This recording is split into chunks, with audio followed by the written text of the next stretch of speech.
Capricorn Clark isn't just a name listed in court records. She's the insider who could bring down one of music's most powerful empires.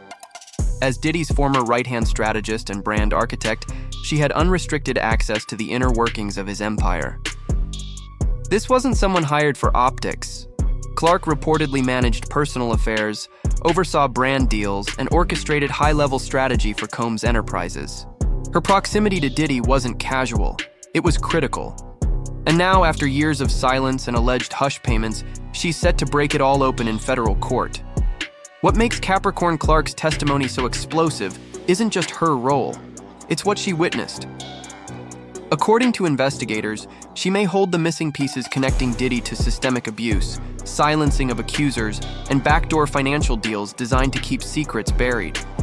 Sources close to the case allege that Clark was paid a substantial settlement to disappear from the public eye, just as abuse allegations started surfacing years ago. But silence doesn't last forever, and prosecutors believe her voice may finally expose the culture of control and cover-up that powered Diddy's empire for decades. Now she's being called back, not to protect the brand, but to reveal the truth behind it. Her return could signal a turning point in this federal case. If she confirms the rumored multi-million-dollar payout and outlines the operations behind the scenes, Diddy's entire defense strategy could unravel. This is no longer just about a celebrity scandal. It's about potential perjury, witness tampering, and a legacy built on fear and silence. And for Diddy, the woman who once helped shape his empire might now be the one to bury it. Capricorn Clark wasn't just another assistant in Diddy's sprawling empire. She was a strategic powerhouse.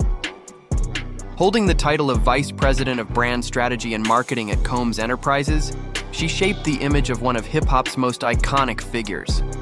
She played a key role in the creation of Revolt TV, Diddy's music network, and helped relaunch the Sean John women's fashion line.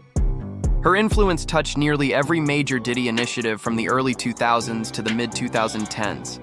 Even before joining Combs Enterprises, Clark had an impressive resume.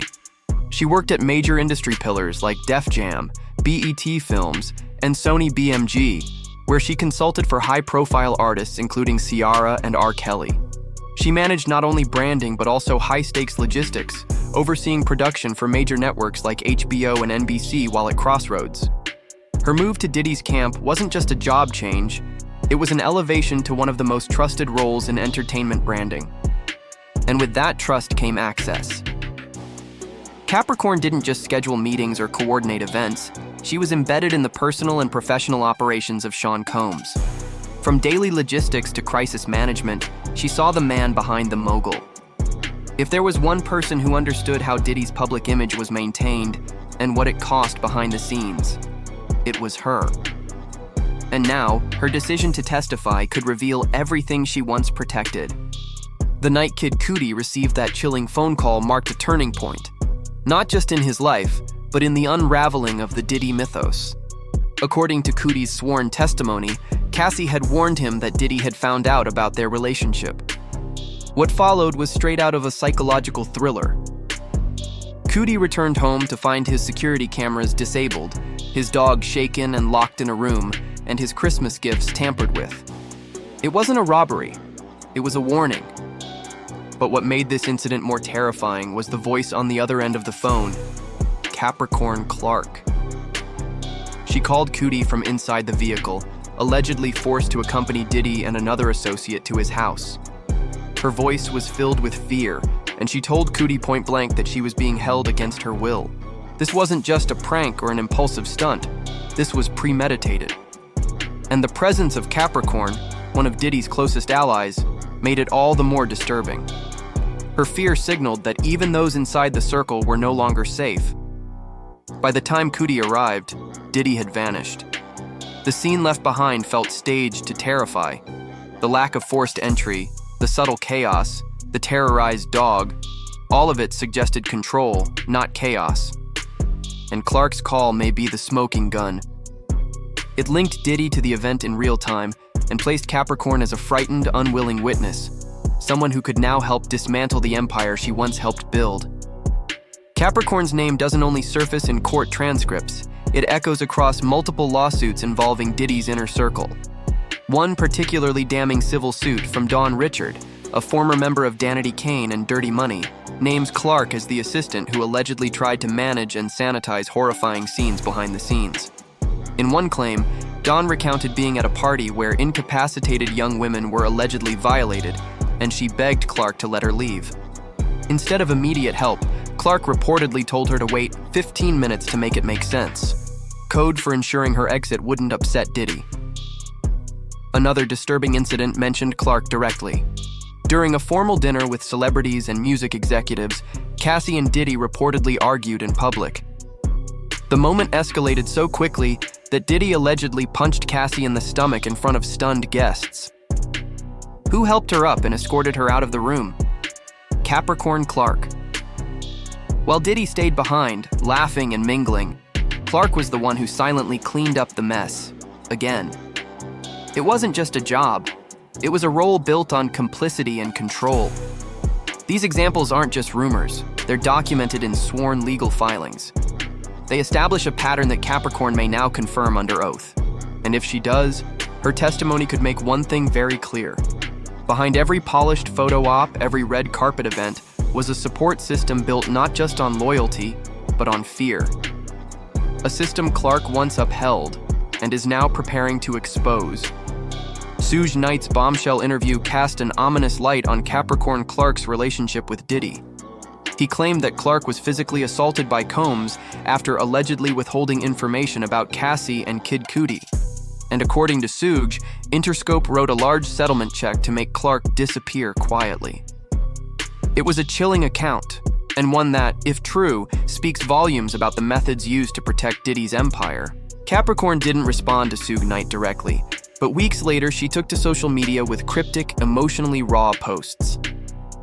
"Black women end up being the sacrifice," she wrote. "I had to deal with everyone's allegiance to the devil. I don't think highly of any of you." Her words weren't vague. They were a direct indictment of the people and systems that protected predators in plain sight. And they revealed just how broken she had become from carrying those secrets. Her statements didn't come from nowhere. They aligned with years of whispers and unspoken truths within the industry. As more women came forward against Diddy, Clark's voice grew louder, no longer hiding behind titles and brand strategy, but speaking from trauma. And now she's poised to tell her story, not just to the internet, but under oath. Capricorn's involvement wasn't always behind closed doors. In a 2011 email from Cassie to her mother, Clark was CC'd on a terrifying message. Cassie claimed Diddy had threatened to release 2 explicit tapes of her, one on Christmas Day, and even suggested someone would physically harm both her and Kid Cudi. Diddy allegedly promised he'd be out of the country when it happened, distancing himself from accountability.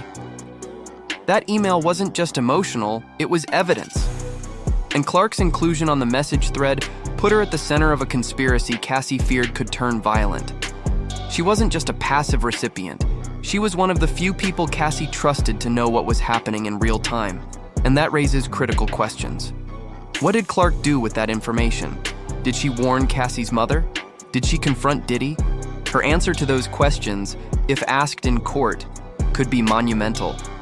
If Clark confirms Cassie's version of events, it will be one of the most damning pieces of corroboration the prosecution could ask for.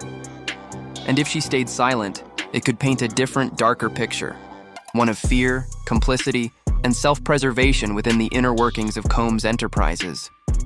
One of the most shocking moments mentioned in court filings occurred at a star-studded dinner. Among the guests, Usher, Ne-Yo, and Interscope's CEO, Jimmy Iovine. According to multiple testimonies, Diddy got into an argument with Cassie at the table. In front of music industry elites, he allegedly hissed threats, then punched her in the stomach. Cassie doubled over in pain, and who carried her out? Capricorn Clark. That moment should have ended careers. Instead, it was swept under the rug. Iovine, a powerful executive, didn't intervene. The dinner continued. Diddy went back to smiling, laughing, and socializing. It was Clark who took Cassie outside, shielding her from further humiliation and perhaps from further harm. Her silence wasn't protection, it was survival. The implications are staggering. Interscope didn't just know about Diddy's violent tendencies, they allegedly witnessed them. And Clark's presence in those moments suggests she wasn't just a witness. She was a handler, someone trained to de-escalate, to deflect, to disappear when necessary. But that role now makes her one of the most important voices in the courtroom. In a lesser-known yet deeply disturbing allegation, Dawn Richard testified about a trip to Glasgow, Scotland. She claimed Diddy and several men ganged up on his female assistant at the hotel pool. That assistant, unnamed in the suit, was left stranded when Diddy allegedly took her passport and flew back to the US without her. While Clark's name wasn't mentioned directly, the timeline and role strongly suggest it may have been her. If true, this paints a terrifying picture of Diddy's control. Not just over his staff's time or labor, but their literal freedom. Taking someone's passport isn't just cruel, it's criminal. And if Clark confirms this under oath, it could add fuel to potential trafficking or coercion-related charges that prosecutors are rumored to be considering. The Glasgow incident, like so many others, shows a consistent pattern: public humiliation, private threats, and a wall of silence maintained by fear. Clark, once at the heart of it, may now be the one to help bring it all crashing down. Capricorn Clark was once Diddy's shield. Now she may be his sword. For years, she orchestrated appearances, cleaned up chaos, and kept the machine running. But now, her silence is broken, and her words could carry more weight than any other testimony yet. Not because she was an outsider, but because she was trusted. What she reveals could determine whether this case stops at civil lawsuits or escalates into full-blown criminal charges. And if she's granted immunity, it means prosecutors believe what she knows is valuable enough to justify the risk. The spotlight is on her now, not as a brand manager, but as a truth teller. The world is watching, and if Capricorn Clark speaks everything she knows, Diddy's empire won't just be questioned, it could be dismantled. Hit subscribe, tap the bell, and stay locked in. Because the next testimony could change hip-hop history forever.